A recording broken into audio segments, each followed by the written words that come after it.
La série commence par nous montrer une forteresse au milieu d'une annihilation alors que le sol est jonché de cadavres. Un homme seul traverse tout cela complètement indemne, sans même une seule goutte de sang sur lui, tenant toujours son épée car ce qui se tient devant lui est l'ennemi final qui est assis là, haletant et riant de nervosité. Et l'homme lui demande s'il s'appelle Bongak.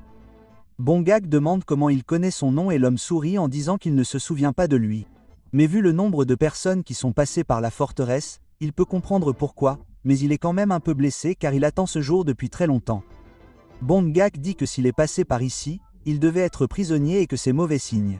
Il regarde autour de lui en essayant de trouver une sortie, mais cette distraction finit par lui retomber dessus car l'homme comble le vide et balance son épée en l'air, lui coupant complètement les deux côtés des oreilles. Il se met à crier de douleur et essaie de riposter, mais il est trop lent. L'homme est derrière lui, disant qu'il est impoli de se détourner alors qu'il parle encore. Ensuite, ce sera ses bras et ses jambes, lui disant de se souvenir d'il y a 12 ans. Bongak dit que si c'était il y a 12 ans, il devait être un escorte de l'agence d'escorte Silver Castle. Les yeux de l'homme sont un peu amers alors qu'il repense à l'époque où il a été capturé quand il était enfant dans le passé. Mais cela ne s'est pas arrêté là, car il a été torturé par Bongak lui-même sans autre raison que le fait qu'il pouvait le faire. Il a alors l'air énervé, se remémorant ce souvenir et charge pour combler l'écart, se balançant vers le haut. Bongak ne peut même pas réagir. Alors que son sang vole, nous voyons ses bras et ses jambes coupés. Il tombe au sol comme une pépite et se met à crier aussi fort qu'il le peut. L'homme lui demande s'il se souvient du nom de Sama-Jan. Bongak rit en demandant de quoi il parle et Jan dit qu'il y a 12 ans, il était en livraison lorsque son groupe leur a tendu une embuscade et qu'il a été fait prisonnier et que c'est lui qui l'a vendu au marché aux esclaves. Bongak rit en disant qu'il se souvient maintenant qu'il avait tort à l'époque. S'excusant. Jan se tient la poitrine, disant que le petit porteur de l'agence d'escorte Silver Castle qu'il a vendu comme esclave ne devrait pas être oublié, même après sa mort. Alors qu'il commence à lui drainer son essence vitale, il crie, lui rappelant qu'il s'appelle Sama-Jan. Alors que son sang commence à sécher, se transformant en poussière dans l'air, nous voyons son corps complètement ratatiné et Jan rase à nouveau sa lame et se retourne, disant que ce sera la dernière fois qu'il tachera ses mains de sang. À partir de maintenant, il vivra une vie normale. Quelqu'un traverse le mur et nous le voyons debout là, appelant Jan comme son patron. Jan se retourne et l'homme dit qu'ils ont libéré tous leurs prisonniers. Il se met à rire. Jan lui dit que c'est du bon travail et il lui demande ce que ça fait d'avoir enfin sa revanche, mais il a aussi du mal à croire qu'il ait été réduit en esclavage pour commencer. Jan dit honnêtement que ce n'était pas aussi satisfaisant qu'il le pensait et il semble que le maître de la forteresse lui-même ne soit pas là. L'homme dit qu'ils le trouveront et s'occuperont de lui plus tard. Il demande s'il se dirige maintenant vers sa ville natale. Jan dit oui, et il est temps qu'il puisse enfin repartir. Maintenant, le chemin ensanglanté de l'épée numéro 1 du chemin démoniaque va enfin s'arrêter ici. On les voit marcher ensemble dans un champ. Jan lui demande s'il est sûr de vouloir le suivre. Il dit, bien sûr, qu'il n'a nulle part où aller, mais qu'il est également curieux de connaître sa ville natale. Jan dit qu'il a oublié que son premier souvenir était de s'entraîner dans la secte. L'homme dit qu'après avoir passé toute sa vie à Trimmer dans cet endroit, en sortir lui semble être un rêve. Jan dit qu'il n'arrive pas non plus à croire que c'est réel. On a un flashback de lui en train de partir alors qu'il entre dans l'un des bâtiments en s'approchant d'un bureau et l'homme assis là est l'instructeur de la secte démoniaque Guano qui atteint le paradis. Jan se tient devant lui et le salue. L'homme lui verse un verre en disant qu'il espérait qu'il ne viendrait pas alors qu'il soulève cette merde avec force et la lui lance. Alors qu'elle vole, Jan l'attrape et l'avale. Il raconte que lorsqu'ils ont rencontré pour la première fois le grand chef du culte de la vallée du Dragon Noir, il leur a fait une promesse. S'il consacrait 10 ans au culte, il les libérerait et ces 10 longues années seraient enfin terminées. Et comme la condition qu'il lui avait fixée il y a 3 ans a également été remplie, Guano prend une gorgée avant de reposer sa tasse, disant que même si les factions démoniaques ont été unifiées et que le culte démoniaque qui atteint le paradis a été relancé, les choses sont encore loin d'être parfaites. Jan dit que la condition qui lui a été donnée n'était pas l'unification du culte. C'était de vaincre les 10 suprêmes de la voie démoniaque et chacun d'entre eux s'est maintenant agenouillé devant le chef du clan. Guano dit que c'est vrai et dit que de tous les enfants élevés dans la vallée du Dragon Noir, il a toujours été le plus remarquable. Mais il n'était pas aussi bon en termes d'arts martiaux purs, il était plus faible que Shao, qui est le gars qui le suit actuellement. Mais tout a changé après son retour de la destruction de la porte fantôme, l'aura meurtrière qui émanait de lui a disparu et son humeur a complètement changé. Ses arts martiaux ont atteint un niveau qui dépasse l'imagination et il se demande ce qui lui est arrivé là-bas. Jan dit qu'il est désolé, mais Guano lui dit de garder ses paroles vides de sens tout en claquant la tasse sous la table, lui disant d'y aller et de partir car il a travaillé dur toutes ces années, et cela a peut-être été un destin terrible pour lui, mais pour lui c'était une bénédiction, et il n'oubliera jamais ses contributions. Jan reste là une seconde avant de le remercier en l'appelant maître et s'éloigne en lui disant de prendre soin de lui. L'un des hommes s'énerve en sortant son épée, mais Guano dit que c'est suffisant et qu'il doit le laisser partir en paix et il le regarde sortir par la porte. Cholou sort la tête et dit qu'il le verra plus tard en les traitant de pigeons. Jan dit qu'il a finalement réussi à s'en sortir après avoir terminé ses missions impossibles et il ne sait pas si sa famille le reconnaîtra car cela fait plus de 10 ans. Cholou crie alors en disant qu'ils ont enfin trouvé la divinité gardienne dont il parlait et qu'elle est énorme comme on voit un arbre géant. Jan a l'air soulagé d'être enfin à la maison. Il dit que chaque année, ses parents et les anciens se réunissaient ici pour organiser un rituel. Chaque fois qu'il en avait l'occasion, il grimpait là-haut et jouait avec ses jeunes frères et sœurs et il est enfin de retour. Cholou rit du fait qu'il a eu une enfance comme celle-là en disant qu'il pensait être né avec un visage de pierre. Des enfants les interpellent alors et quand ils regardent, ils lui disent que les étrangers ne peuvent pas toucher l'arbre. Jan dit qu'il n'en est pas un et qu'ils doivent appartenir à un village de pêcheurs en fleurs. Il lui demande s'il connaît leur village et il dit bien sûr. Il sait aussi que c'est la divinité gardienne et qu'il vivait ici quand il était enfant. Ils sont surpris et il dit qu'il y a un petit étang au nord du village et juste à gauche, il y a une petite maison au toit de chaume qui est la sienne. Il lui demande s'il dit la vérité et il répond bien sûr avec un sourire aux lèvres et la petite fille lui dit d'arrêter de mentir. Il lui demande ce qu'elle veut dire et elle répond que c'est la maison d'un mec. Had n'a pas de père ni de grand frère qui ressemble à un bandit des montagnes non plus. Cholou commence à s'énerver et le garçon lui dit que ça pourrait être un oncle, mais elle dit qu'elle n'a jamais entendu parler d'un oncle aussi moche et il commence à s'enfuir et Cholou crie en demandant qui ils appellent un bandit moche. Jan se demande qui c'est car c'est un nom qu'il n'a jamais entendu auparavant. Pendant ce temps, sur le chemin, Cholou arrache des pêches d'un arbre voisin et les croque, disant que cette merde est super douce et qu'il comprend pourquoi on l'appelle le village des fleurs de pêcher. Il dit à Jan d'en essayer une, mais il dit que ça ne lui pose pas de problème. Alors qu'il continue, il retourne chez lui en disant qu'il a rêvé de cet endroit, et qu'il est exactement comme ils l'ont laissé. Shaowu demande si c'est là qu'il a grandi, mais il dit que oui. Un homme demande alors qui il est, et quand il se retourne, il le voit, et beaucoup de villageois veulent l'agresser. Avec eux se trouve la petite fille qu'il a repérée plus tôt. L'homme dit, c'est la maison d'un mec. Lui demandant ce qu'il amène ici, il dit, ça ne peut pas être vrai. C'est la maison de sa famille, le psalmiste. C'est là qu'ils vivent depuis l'époque de leurs ancêtres. L'homme demande qui il est et Jan le reconnaît, l'appelant Monsieur Zhang. Il dit qu'il sait que c'est Monsieur Zhang de la maison du chef du village. Il dit que oui, mais demande qui il peut être. Jan lui prend les mains, lui disant que c'est lui. Il dit qu'il vivait dans cette maison. Puis il reconnaît le nom du petit garçon qui vivait ici il y a des années. Jan dit que c'est vrai. Et Zhang dit que c'est impossible. Jian lui demande alors s'il s'en souvient maintenant en lui montrant la cicatrice d'Harry Potter sur son front, disant qu'il l'a eue quand ce gamin l'a frappé après avoir perdu un combat. Zhang commence à pleurer en disant qu'il s'en souvient et court le serrer dans ses bras en pleurant en lui demandant où diable il était tout ce temps et ce qui s'est passé. Jan commence à se sentir tellement soulagé. Au coucher du soleil, il se dirige vers la maison du chef du village. Zhang demande une fois de plus s'il est vraiment le même enfant qui a disparu il y a 12 ans. Jian dit qu'il se souvient que Zhang a essayé de l'arrêter à plusieurs reprises, disant qu'être escorte pour l'agence Silver Castle était dangereux. Zhang dit qu'il se souvient qu'il était super déterminé à être le chef de famille depuis qu'il était enfant. Ils pensaient tous qu'il était mort lorsque le travail avait mal tourné, demandant où il était tout ce temps. Jan va lui raconter et se souvient du dernier combat auquel il a participé. On voit un homme prendre ses distances, crachant du sang, car celui qu'il a envoyé voler n'est autre que Jan. C'est le démon de l'épée céleste du Nord. Il dit que 300 ans se sont écoulés depuis la mort du démon céleste et que le chemin démoniaque a été brisé en morceaux. Il s'est moqué de ces imbéciles arrogants qui, sous le nom insolite de culte démoniaque atteignant le ciel, prétendaient qu'ils allaient unir le chemin, mais cela s'est avéré vrai. Les rumeurs disent qu'ils ont vaincu les 10 plus forts, sauf lui, avec une seule unité. Jan lui dit qu'il est le dernier et que s'il le bat, il sera un homme libre. Le démon de l'épée rit en lui disant d'essayer et que s'il peut le vaincre, il sera le plus fort de tout le chemin démoniaque. Il arrive en volant alors qu'ils échangent leurs épées.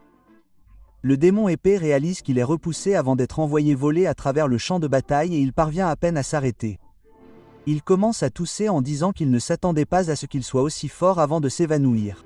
Jan soupire en voyant que c'est enfin terminé et il regarde le soleil puis revient au présent. Il pose sa tasse en disant que Zhang ne le croirait pas s'il le lui disait, mais il dit qu'il a été vendu comme mercenaire et qu'il a erré d'un endroit à l'autre, ne parvenant à revenir que maintenant. Zhang dit qu'il a dû beaucoup souffrir. Et Jian demande où est passée sa famille. Il dit que ses jeunes frères et sœurs sont partis pour Soyoung. Jan demande s'il a bien entendu. Zhang dit que cela fait environ 6 ans qu'ils ont appris ce qui lui est arrivé. Ils ont tenu aussi longtemps qu'ils ont pu. C'est tout. Jan dit qu'il n'a jamais su cela. Et le lendemain, au village, on le voit s'incliner devant Jang en leur faisant signe de passer. Il se souvient que Jang lui a dit que sa mère était décédée l'année dernière. Il monte dans les montagnes. Il s'assoit au sommet d'une falaise et commence à pleurer en disant qu'il a commis un péché impardonnable envers sa mère et qu'il ne sait pas s'il pourra un jour être pardonné pour cela. Il se dirige finalement vers Soyoung et se tient devant l'endroit où vit sa famille en disant que cet endroit est délabré. Cholu demande ce qui ne va pas et s'il a peur. Si c'est le cas, cela fait longtemps qu'il ne l'a pas vu comme ça, car il y a peu de temps, il se promenait en territoire ennemi comme si c'était une promenade de santé. Jan demande si c'est vraiment pareil. Cholu demande si c'est censé être différent, lui disant d'ouvrir la porte d'un coup de pied. Jan dit que ce n'est pas si facile. Il ne sait pas comment il va pouvoir leur faire face maintenant, car ils ont dû beaucoup souffrir pour avoir déménagé dans un endroit aussi merdique. Cholu dit qu'ils peuvent juste gagner de l'argent et acheter une nouvelle maison. Alors, pourquoi s'inquiéter? Il suffit d'entrer. Jan dit qu'il est discret, n'est-ce pas? Il frappe à la porte en disant qu'ils ne seront plus jamais séparés. Une femme arrive par derrière et lui demande qui il est. Et quand il se retourne, il est surpris de la voir. Puis il se rappelle de sa petite sœur qu'il avait l'habitude de trimballer partout en lui demandant si c'est bien celle qu'il croit. Cholu dit qu'elle est super jolie et elle est gênée. Jan passe devant lui en le frappant au visage. Il lui demande alors si c'est JYN. Elle lui demande comment il la connaît. Il lui dit qu'elle a beaucoup grandi et quand il va lui dire que c'est lui, il est choqué en lui attrapant les mains. Il sent qu'il y a tellement d'énergie dans son corps. Elle retire ses mains en criant de les lâcher et tombe par terre. Il réalise ce qui s'est passé alors qu'il va s'excuser avant que deux autres personnes ne courent vers lui en lui demandant ce qu'il fait. Quand il se retourne, elle l'appelle petit frère et il court en lui demandant qui il est pour toucher sa sœur. Il dit que c'est le petit frère et esquive l'attaque, en disant que ça doit être Oga. Il dit que c'est vrai, c'est Guango de l'association de l'Esprit Concordant. Il revient en courant en disant qu'il doit être l'un de ces lâches de la secte de la hache de sang, tout en commençant à esquiver chacune de ses attaques. Jan se demande si son frère est devenu un gangster, en disant que ses deux frères et sœurs ont beaucoup grandi. Oga sort alors son couteau, demandant si harceler sa sœur ne lui suffisait pas, car maintenant il s'en prend à lui. Leur autre frère lui dit que ça suffit, car il ne devrait pas se comporter de cette façon le jour de l'anniversaire de la mort de sa mère. Jan dit que ça doit être Anne. Comme Anne dit que rejoindre un gang l'a rendu imprudent, ils commencent à se disputer. Jan dit qu'ils ont beaucoup grandi, mais il est soulagé en fermant les yeux. Oga prend cela comme une ouverture et charge une fois de plus. Cholu attrape le couteau à main nue et le brise. Oga le traite de monstre et Cholu rit en disant que c'est vrai parce que c'est le grand monstre de diamant. Oga dit qu'il n'a aucune idée de ce que c'est et demande pourquoi il essaie de voler dans leur maison. Cela énerve Cholu. Il dit qu'au début, il a été qualifié de bandit et maintenant de voleur en disant qu'il n'en a même pas l'air. Mais Jan lui dit d'attendre et va se présenter avant que Oga ne dise que c'est la secte du sang de la hache. Jan se retourne et aperçoit un groupe d'hommes qui marchent vers eux. Ce mec est vraiment moche et il dit qu'il ne les a jamais vus auparavant en se demandant qui ils sont. Il s'approche ensuite de Jan parce que ce dernier ne répond pas, lui demandant à nouveau. L'autre sale con s'approche de Cholu en se demandant ce qu'il se passe avec ce géant.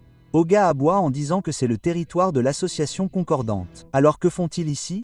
Jan dit que ces hommes doivent être du clan Blood Axe et Ugly dit qu'ils ont décidé de prendre le contrôle de cet endroit à partir de maintenant. Poga commence à crier, disant qu'ils ont d'abord envoyé ce monstre et que maintenant ils sont venus pour leur sauter dessus. Ugly dit à Jan de coopérer et qu'il laissera ça se terminer gentiment. Alors qu'il passe devant lui, sa lame se défait et Jan la jette au sol tandis que la tête du mec commence à saigner et tombe complètement de sa tête, roulant sur le sol. Ces hommes regardent tous avec horreur.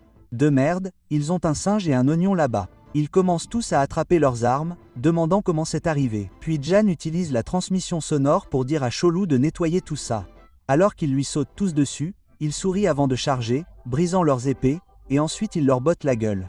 Après les avoir vaincus en un instant, il dit qu'il n'était qu'une bande de moins que rien. Mais il est peut-être allé trop loin car certains de ces mecs ont été supprimés. Ce type peut probablement s'en aller. Cependant, Poga et les autres sont horrifiés qu'il les ait abattus en un instant, disant qu'ils pensaient avoir été embauchés par eux. Cholu montre alors leur corps du doigt, disant qu'ils ne pensent sûrement plus être du même côté. Jan dit qu'ils ne sont pas des bandits et appelle ses frères et sœurs par leur nom et leur montre sa cicatrice, leur demandant s'ils ne le reconnaissent vraiment pas. Il demande s'il est vraiment leur frère et il dit qu'il est enfin de retour. Anne est le premier à courir en le serrant dans ses bras, en pleurant, en lui demandant où il était passé tandis que les deux autres ont encore du mal à comprendre. Quelque temps plus tard, dans la maison, ils mangent et boivent. Cholu dit qu'il aime l'attitude de Oga et qu'il devrait avoir beaucoup de gens comme lui sous leurs ordres. Oga demande alors pourquoi il continue d'appeler Jan capitaine et Cholu dit parce qu'il s'est fait botter les fesses lorsqu'il a défié le capitaine quand il était enfant et qu'il lui doit la vie. Jan lui dit d'arrêter de dire des bêtises et que ce n'est qu'un mensonge parce qu'il ne veut pas l'appeler son frère. Il demande ensuite comment vont tout le monde et Han lui répond qu'il travaille comme escorte à l'agence d'escorte Pearl Sea. Jan a l'air surpris et Han dit qu'il n'a pas dû avoir de nouvelles de Jang, mais qu'en ce moment il apprend le métier sous la direction du directeur général. Jan dit que sa mère devait être fermement contre. Han dit qu'elle était bien plus qu'il ne le pensait. Oga dit que bien sûr qu'elle l'était parce que leur frère aîné a disparu alors qu'il travaillait comme tel et qu'il n'aurait jamais dû penser à prendre ce travail en premier lieu. Han lui dit qu'il ne veut pas l'entendre de la bouche d'un voyou. Oga lui dit qu'il gagne plus d'argent. Han lui rappelle qu'il exploite les faibles et qu'ils n'ont pas besoin de ce genre d'argent. Oga lui dit qu'il n'exploite personne et que ce n'est pas quelque chose qu'il fera un jour. JYN pose le repas sur la table en leur disant d'arrêter de se disputer car après 12 ans, leurs frères sont enfin de retour et tout ce qu'ils peuvent faire, c'est se battre. Du sang commence à couler de son nez et elle le recouvre rapidement. Jan accourt et elle se met à tousser. Il lui demande pourquoi l'énergie yin dans son corps est trop forte. Oga lui demande comment il le sait, et Jan lui demande si elle est allée voir un médecin et, si oui, quel a été le diagnostic. Han dit qu'ils sont allés voir tous les médecins compétents dans le domaine, mais que personne ne savait. Le médecin qui a eu le plus de sens a dit la même chose que lui, et que ses mains et ses pieds sont froids, et que son visage est pâle à cause de l'énergie yin. Elle dit que c'est plus ou moins supportable maintenant, et commence à sortir de la pièce en fermant la porte derrière elle. Han dit que la raison pour laquelle ils sont partis et ont emménagé ici est à cause du médecin de Soyoung. Oga acquiesce, disant qu'elle n'y arrive que parce qu'elle prend des médicaments qui lui redonnent de l'énergie yin, et que sans cela, elle serait déjà morte. Jan demande s'il existe un remède. Han répond qu'il n'en connaît pas, mais il dit qu'il serait peut-être possible de soulager les symptômes, mais que cela coûte très cher et que ce n'est pas donné, et qu'ils ne peuvent pas se le permettre avec ce qu'ils gagnent. Il n'aurait aucune chance sans l'argent que rapporte Oga, et il n'a même pas le droit de le critiquer. Il se met à pleurer. Jan reste là, réalisant à quel point cela a dû être dur pour eux, et réconforte ses frères, en disant que même s'il pense que non, il a bien sûr le droit de s'assurer que son frère suive le bon chemin, et c'est lui qui a le moins le droit depuis qu'il vient de rentrer, et il en est désolé, mais il ne devrait pas s'inquiéter pour l'argent et aller voir le médecin demain.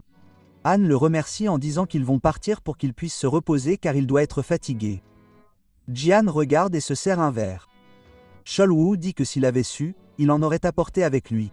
Jan demande s'il parle des affaires des bandits, et il répond « Oui, ils avaient beaucoup d'argent, mais on leur a dit de le laisser derrière eux. » Jan lui rappelle que cet argent appartient aux personnes qu'ils ont capturées et qu'ils doivent l'envoyer aux familles des escortes et des marchands qui ont perdu la vie, et il ne voulait même pas toucher à leur argent. Cholu dit que c'est à lui de décider, puis lui demande de se souvenir de l'objet qu'ils ont récupéré au temple du Bouddha démoniaque, car le vendre serait plus que suffisant. Mais il veut aussi savoir à quoi ressemble son état, puisqu'il l'a examiné.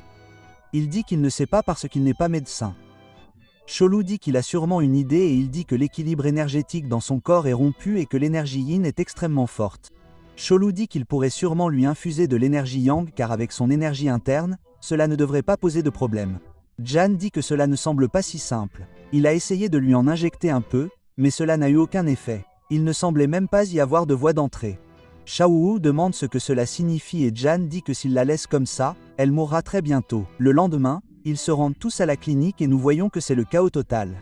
Jan dit qu'il semble qu'il soit arrivé trop tard et que, bien qu'il se soit reposé ici dès le matin, c'est encore bondé et que le médecin doit être aussi bon qu'il le dise. Ogu dit qu'il est incroyablement célèbre, mais qu'il va s'en occuper. En avançant, il crie vers des hommes, les salue et dit qu'ils doivent travailler dur.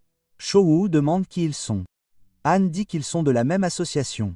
Ils font le tour de tous les commerces sous prétexte de maintenir l'ordre juste pour extorquer de l'argent. Cholu dit qu'ils jouent juste la sécurité locale, mais demande leur pourquoi ils sont si humbles. Hier, il a entendu dire qu'ils étaient les piliers du quartier. Han dit que les piliers sont demandés, ce ne sont que des grognements de bas étage. Cholu rit, disant que tout le monde doit commencer quelque part. Oga leur dit de venir car ils vont entrer. Cholu dit qu'il est fiable.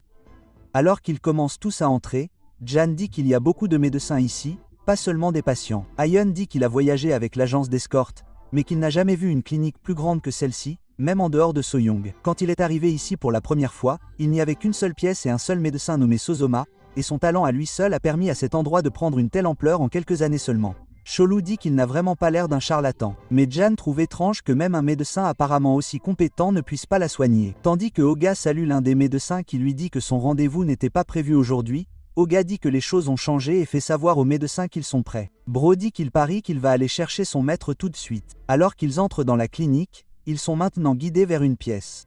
On frappe à la porte avant que le médecin n'entre en disant qu'il a été surpris d'apprendre qu'ils étaient arrivés car ils auraient dû avoir encore des médicaments de leur dernière visite. Et il espère que l'état de JYN n'a pas empiré. Il s'approche et heureusement, ce n'est pas le cas.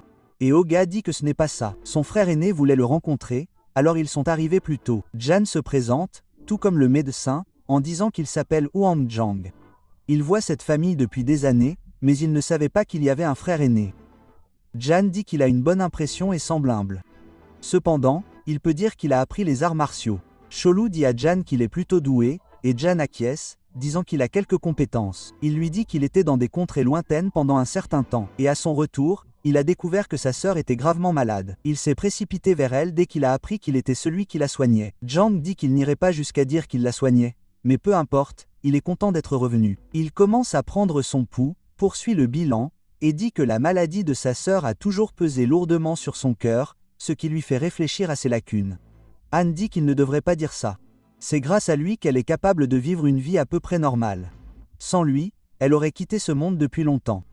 Il dit qu'il apprécie ce genre de mots, mais au final, tout ce qu'il a fait, c'est ralentir la progression pour éviter le pire. Jian se demande s'il parle de la mort, mais dit qu'il a entendu dire que l'utilisation d'herbes médicinales de haute qualité pourrait être plus efficace. Zhang est surpris et dit que, comme les herbes qu'ils utilisent actuellement donnent des résultats, il pensait qu'utiliser des herbes de qualité supérieure pourrait en fait donner de meilleurs résultats. Jian demande de quel type d'herbes ils ont besoin, et il lui dit que jusqu'à présent, il utilisait des herbes à forte énergie yang pour neutraliser l'énergie yin dans son corps. L'ingrédient principal est l'herbe de l'esprit du feu, et comme ils ont constaté une certaine efficacité, il y a de fortes chances que des herbes avec une puissance similaire ou même supérieure fonctionnent. Une herbe de l'esprit du feu millénaire serait la meilleure, mais vu le prix, il est impossible de s'en procurer. À part ça, il y a du pétrole de Gongchang. Jan demande s'il y en a en stock ici, et il dit qu'il est impossible qu'un endroit comme celui-ci ait un élixir aussi légendaire. Et Cholwu et Jian conviennent que pour un artiste martial, c'est un trésor légendaire qu'il tuerait pour mettre la main dessus. Puis il demande au médecin où il peut le trouver. Zhang lui dit que s'il a entendu parler du groupe de marchands sur Yang, ils l'ont ici. Jian demande s'il parle de celui basé à Unga. Zhang répond exactement. C'est l'un des plus grands groupes marchands des plaines centrales. Il n'y a pas longtemps, le fils du président a contracté le paludisme et ils l'ont convoqué en urgence. Il a été choqué lorsque le président lui a montré le pétrole, en disant que c'était un ingrédient médicinal qui pourrait aider au traitement. Jian demande s'il l'a utilisé à ce moment-là. Zhang répond, bien sûr que non. S'il avait utilisé le pétrole pour quelque chose comme le paludisme, tous les médecins du monde se seraient moqués de lui. Quand il lui a dit qu'il n'en avait pas besoin, le président a fait une remarque à moitié plaisante sur le fait de le vendre. Jian lui demande combien, et il lui dit qu'il a dit qu'il le vendrait pour 300 pièces d'or, et ils sont tous surpris. JYN se rend compte que c'est un prix qu'ils ne peuvent pas se permettre. Aion explique que c'est parce qu'une pièce d'or leur suffit pour 6 mois de médicaments. Xiaowu demande s'il existe un autre moyen de l'obtenir à crédit et Jan lui dit de ne pas être ridicule. Xiaowu dit que l'argent qu'ils ont apporté ne sera pas proche, mais s'ils vendent leur objet, ce sera peut-être possible. Les frères de Jan lui demandent de quoi il parle, et Jan utilise la transmission sonore pour lui dire qu'il ferait mieux de ne plus jamais parler de ce satané bâton de Bouddha. Xiaowu dissimule l'information en disant que lorsqu'il travaillait comme mercenaire, il avait trouvé quelque chose par hasard. Il pensait que c'était juste une pierre brillante, mais il a été choqué d'apprendre qu'elle se vendait une fortune. Jan dit que c'est vrai.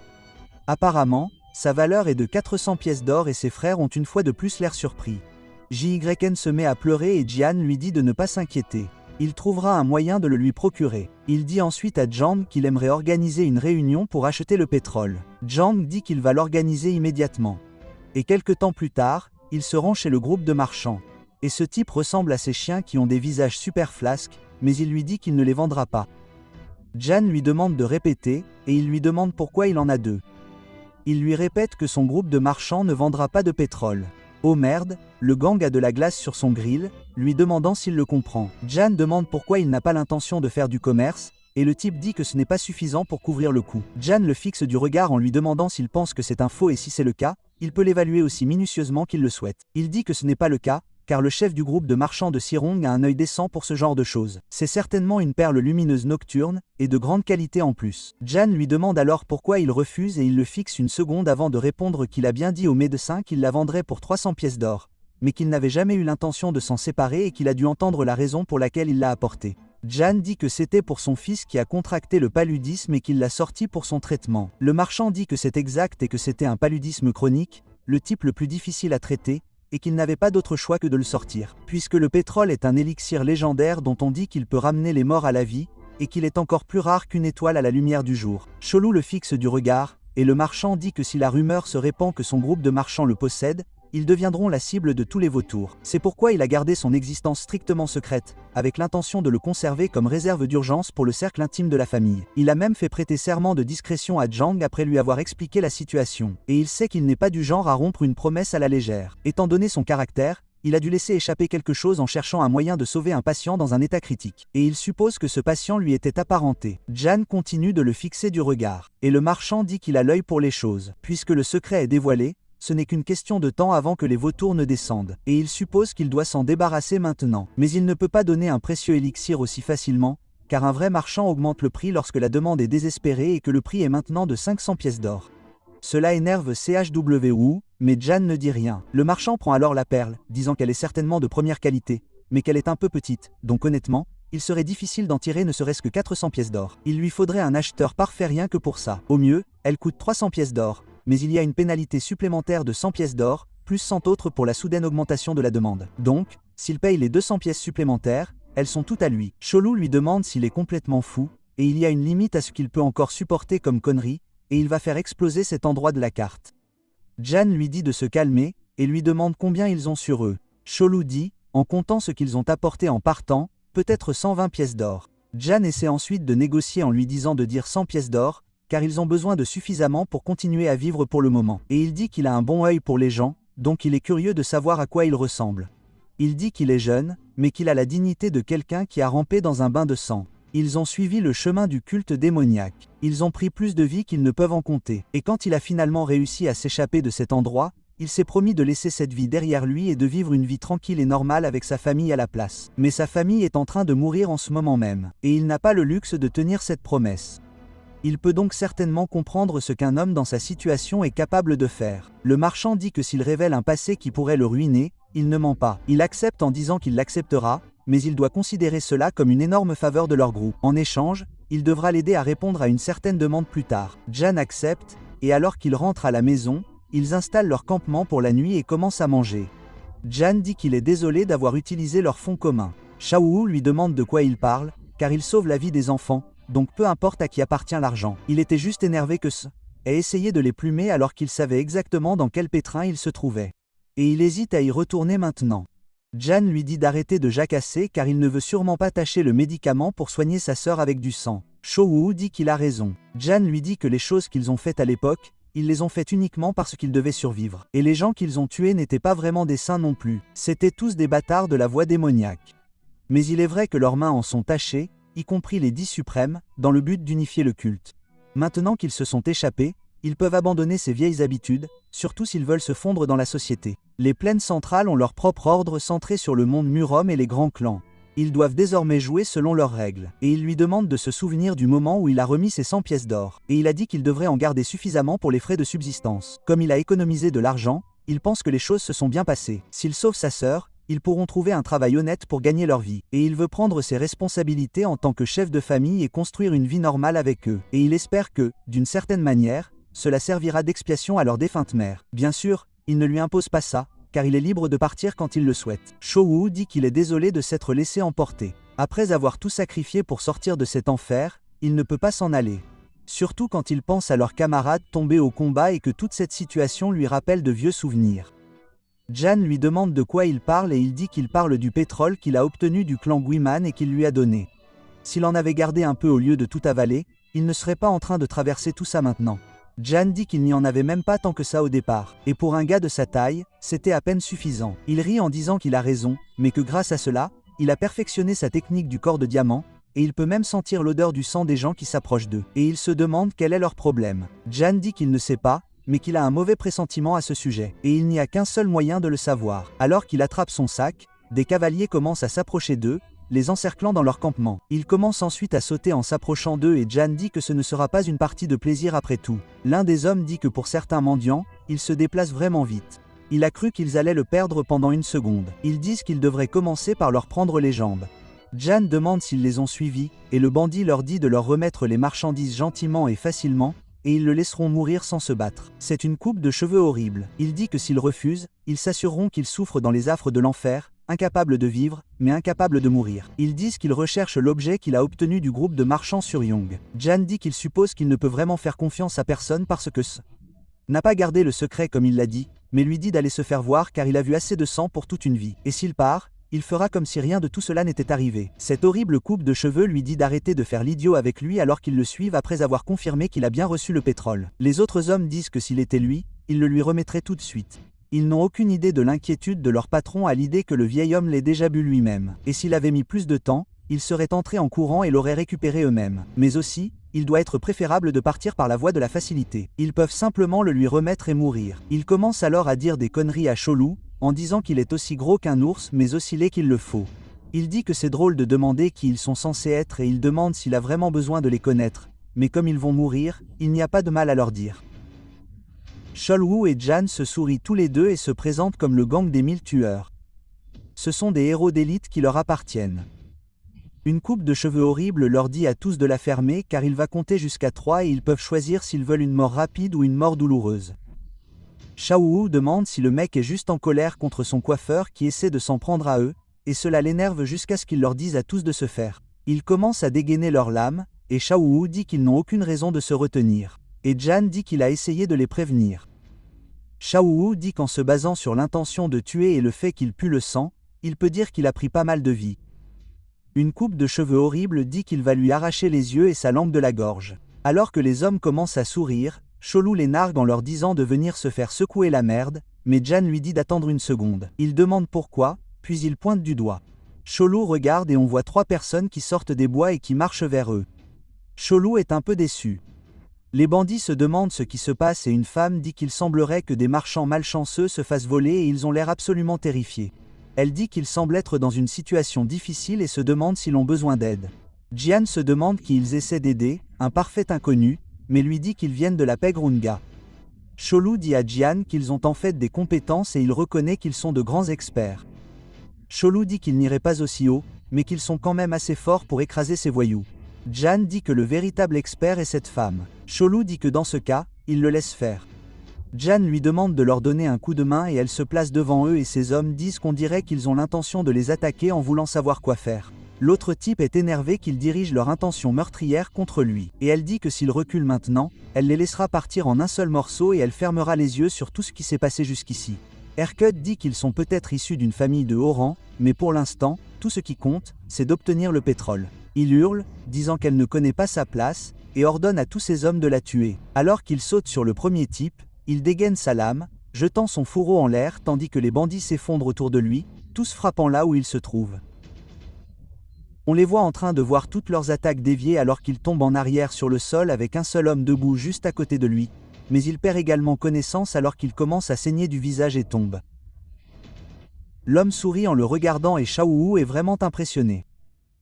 Erkut réalise que c'est mauvais et saute de son cheval. Mais l'autre homme bloque sa lame et atterrit derrière lui.